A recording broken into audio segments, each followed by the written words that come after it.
Hello students, welcome back to my YouTube channel. Today I am going to discuss the second part of the chapter industries, that is factors affecting location of industries. Right, in the first part of the chapter I discussed about the term industry, classification of industries, size and ownership. If you have not seen the first part of this chapter, you can watch the video as I have given the link of the first part of the chapter in description box. Watch the video till end for better understanding. So let us start the discussion.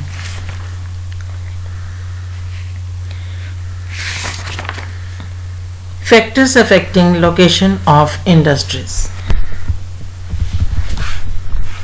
The factors affecting the location of industries are the availability of raw material, कि किसी भी जो industry है उसकी location के लिए सबसे ज़रूरी होता है कि वो वहाँ पे होनी चाहिए जहाँ पर कि हमें कच्चे माल की प्राप्ति आसानी से हो सके. ठीक है, लैंड और एक ज़मीन भी होनी चाहिए उस इंडस्ट्री को लगाने के लिए, वाटर, लेबर, पानी और जो लेबर है जो वहाँ पे काम करेगी, है ना, पावर यानी कि इलेक्ट्रिसिटी होनी चाहिए, कैपिटल आपके पास पूंजी भी होनी चाहिए ताकि आप उस इंडस्ट्री को एस्टेब्लिश कर सको, ट्रांसपोर्ट एंड मार्केट और आने जाने के लिए यातायात के साधन और जो एक मार्केट भी होनी चाहिए जहाँ पर कि जो आप प्रोडक्ट बना रहे हो उसको सेल किया जा सके.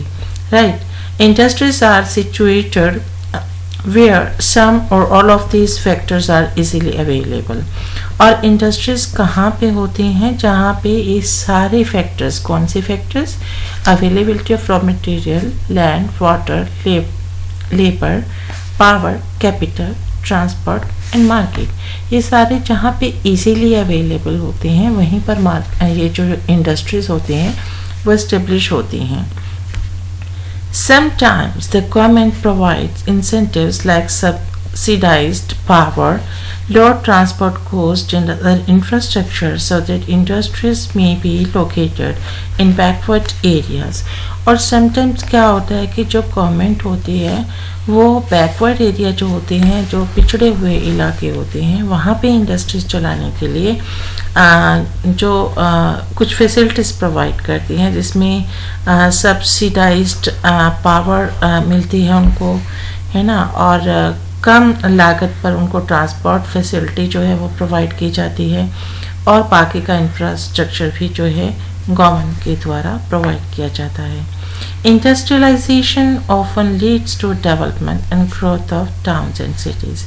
और जो औद्योगिकरण है वो किसकी ग्रोथ करता है, कस्बों की और शहरों की. ठीक है, जो छोटे छोटे टाउन होते हैं और सिटीज़ होती हैं उनका जो डेवलपमेंट होता है वो इंडस्ट्रीज के थ्रू ही होता है.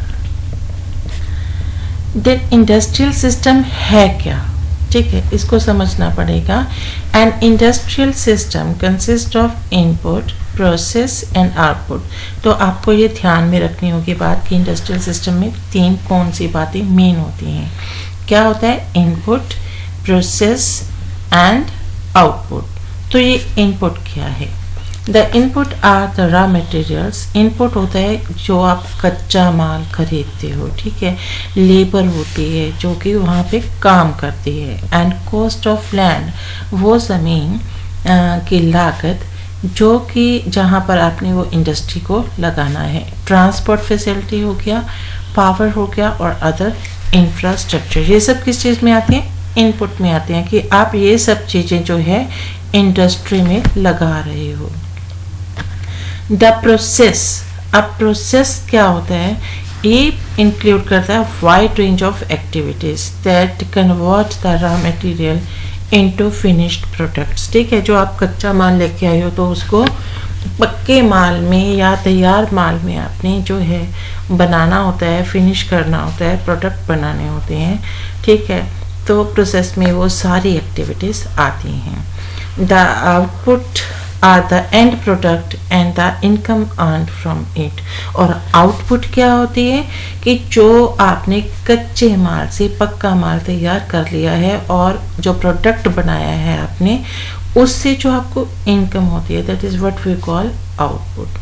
ठीक है बच्चे, तो इसमें 3 चीज़ें थी, इनपुट, प्रोसेस और आउटपुट। अगर इसका एग्जाम्पल के थ्रू आपको समझाना हो तो in case of textile industries हम किसकी एग्जाम्पल लेंगे, टेक्सटाइल इंडस्ट्री के लेंगे। द इनपुट में बी कॉटन। तो अगर सूती कपड़े के उदाहरण लें हम, तो हम कहते हैं कि सूती कपड़े की शर्ट दी है मान लो हमने, है ना। तो वो सूती कपड़े की शर्ट कैसे बनेगी, सबसे पहले जो कॉटन होगी उसको कॉटन सीड में से अलग किया जाएगा, ह्यूमन लेबर लगेगी उसके लिए, और फिर उस कॉटन को फैक्ट्री में भेजा जाएगा, ट्रांसपोर्ट कॉस्ट लगेगी। ठीक है, उसके बाद प्रोसेस शुरू हो जाता है गिनिंग। गिनिंग क्या होती है कि जब सीड में से कॉटन को सीड से अलग कर देते हो। स्पिनिंग, काटते हो फिर उसको कॉटन को, फिर उसको बुनते हो, वीविंग, डाइंग, फिर जब आपने उसको बुन लिया तो फिर आप उसको कलर करते हो, एंड प्रिंटिंग, और फिर उस पर छपाई करते हो। The output is the shirt you wear. और उसका आउटपुट क्या हो गया, वो शर्ट, वो सूती शर्ट जो कि आपने पहनी हुई है या आप पहनते हो। ठीक है, तो इसके बाद हम करेंगे इंडस्ट्रियल रीजन्स के औद्योगिक क्षेत्र कौन से होते हैं। Industrial regions emerge when a number of industries locate close to each other. Industrial regions कौन से होते हैं, जहाँ पे बहुत सारी इंडस्ट्रीज जो होती हैं वो एक दूसरे के बहुत नज़दीक होती हैं, and share the benefits of their closeness. और वो उनको इस चीज़ का बेनिफिट होता है कि वो एक दूसरे के नज़दीक होती हैं और एक दूसरे के साथ जो भी उनका लेन देन होता है वो इजीली हो जाता है। Major industrial regions of the world are eastern North America, Western and Central Europe, Eastern Europe and Eastern Asia, right? The major industrial regions tend to be located in the temperate areas. Temperate area कौन सा होता है? Temperate means होता है a place which is never extremely hot or extremely cold. ठीक है, तो ना तो वहाँ पे बहुत ज़्यादा गर्मी होती है और ना ही बहुत ज़्यादा सर्दी होती है। नियर सी पोर्ट्स या फिर जो समुद्री बंदरगाह होते हैं वहाँ पे लगाई जाती हैं इंडस्ट्रीज़, क्योंकि वहाँ से जो सामान है उसको इंपोर्ट एक्सपोर्ट करना ईजी हो जाता है, and specially near coal fields, और कोल फील्ड्स के नज़दीक होती हैं। India has several industrial regions like Mumbai Pune cluster, Bangalore Tamil Nadu region, Hooghly region, Ahmedabad, Baroda region, and Visakhapatnam, Gunter Belt, Gurgaon, Delhi Meerut region, and the Kollam Trivandrum Industrial Cluster। तो इनके नाम जो है आपको याद ही करने पड़ेंगे बच्चे।